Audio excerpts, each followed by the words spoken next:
Hi guys, welcome to my channel. My name is Beatrice, and in this tutorial I'm going to be showing you how to go about the cutting and sewing of these beautiful kitchen gloves or oven mitts. If this is what you're interested in learning, let's keep on watching, and don't forget to hit the like and subscribe button.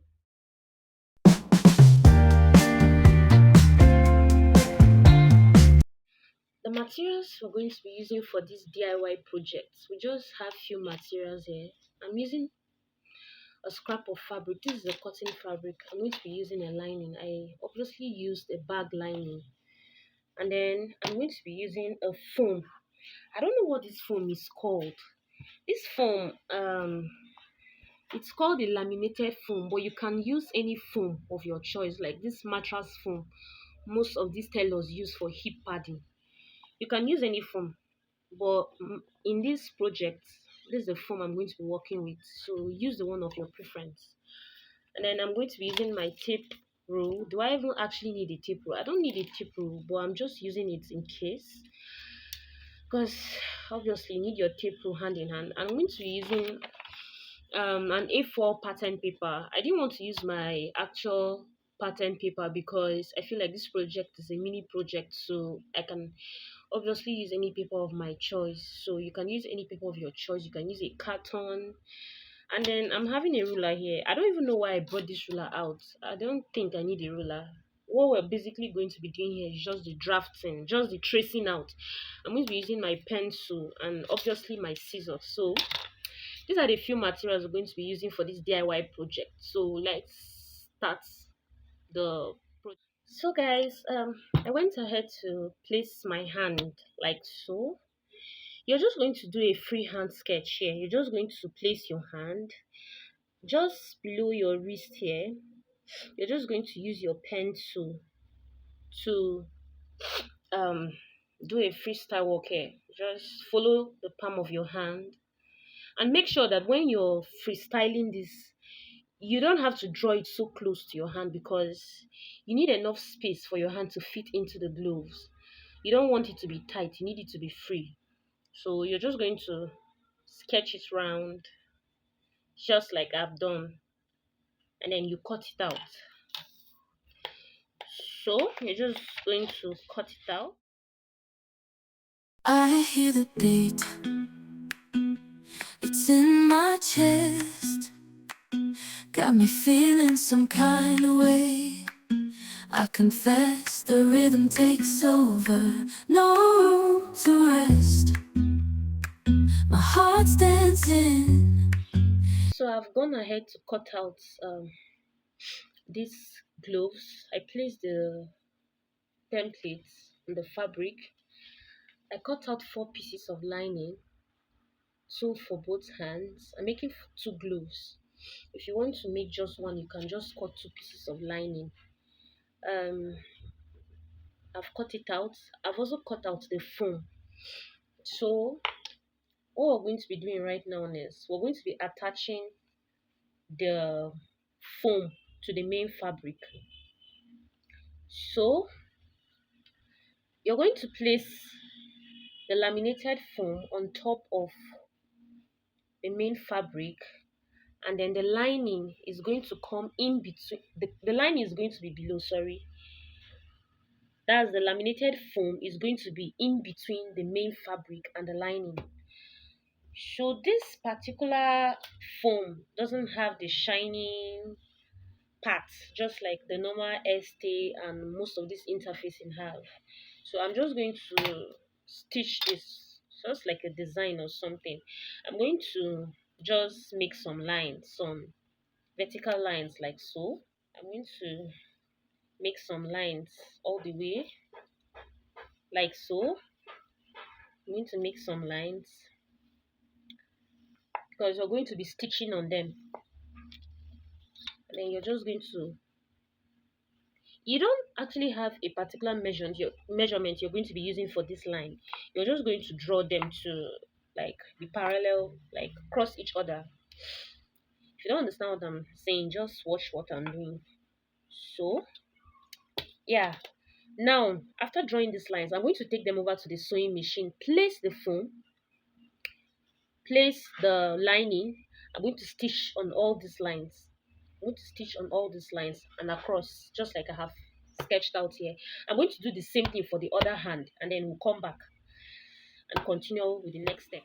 I went ahead to stitch on top of the lines, the parallel lines that crossed each other, that we marked out. And then this is what it looks like. You're stitching this because you want to hold the lining, the foam, and the fabric together, because this particular foam I use doesn't have the shining parts like normal interfacing has. Yeah, this is what it looks like. So what we're going to be doing next is we're going to be placing them right sides facing each other. You're going to sew all the way by the sides by half of an inch or quarter of an inch, and then I went ahead to cut out some straps here. I cut out a fabric here which is 2 inches wide by 6 inches long, and then I ironed half inch on both sides like so, and I put it like this, and then you're going to fold it like this, like so. You're going to go up from this down part by 2 inches, and then you place it in between.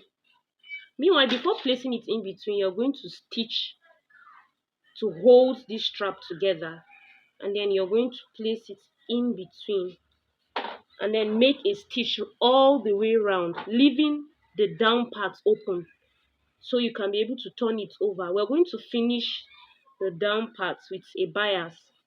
Yeah, let me go to the machine and stitch it, and then we'll come back and do the next thing. You're going to do the same thing for the other gloves. Yeah, the same process. So let me stitch it and come back and continue. I've gone ahead to stitch the gloves together, right sides facing each other, and then you're going to notch all the sides, most especially this thumb area, so you'll be able to relax well. After notching all the way around, done notching, um I have a bias strip here because I don't want my inseams to look dirty. I have a bias strip. You can cut a fabric of your choice. I'm going to use this bias strip. I'm going to open it up. I'm going to place it and sew all the way around to cover these rough edges because my fabric is already fraying. But if you feel like you don't want to do this, you can skip this. But I feel like to have a final and good finishing, you're going to have to do this. So just use your bias to cover it like so, and then stitch all the way around.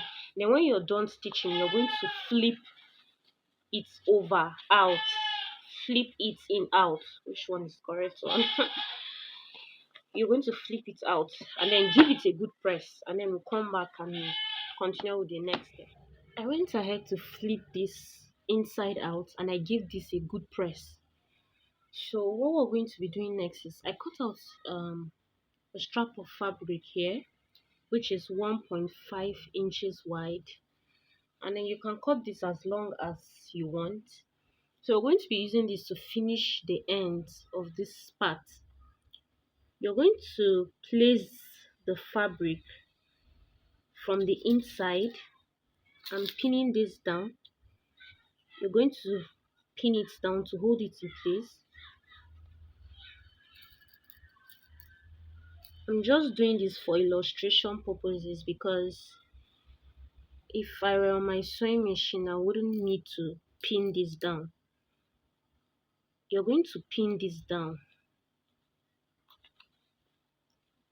and then when you pin this down, you're going to flip this over. When you pin this down, sorry, you're going to stitch all the way around. You're going to stitch all the way around. When you're done stitching all the way around, you're going to flip it over to the right side, and then you're going to fold this in like so. You're going to fold it in. You stitch all the way around. Yes, that's how to finish the ends of the hem of this glove. Let me do this right back and show you the end result. You can skip the pinning part if you feel like you can like stitch it directly on it without stress. So let me stitch it and show you the end result. If at this point you've not yet liked or subscribed to my channel, please like and subscribe on my channel. I appreciate your support. I'm very much grateful. So I went ahead to stitch it all the way around, and this is what it looks like.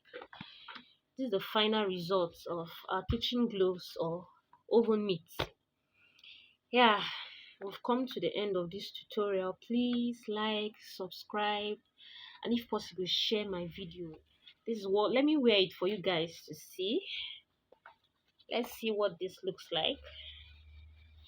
This is what it looks like. You can use it in your kitchen to protect your hand from burns. You use this to bring down your hotspot from the fire. Yeah, this is the end result. Thank you so much for watching this tutorial. I'll see you in my next tutorial, guys. Bye.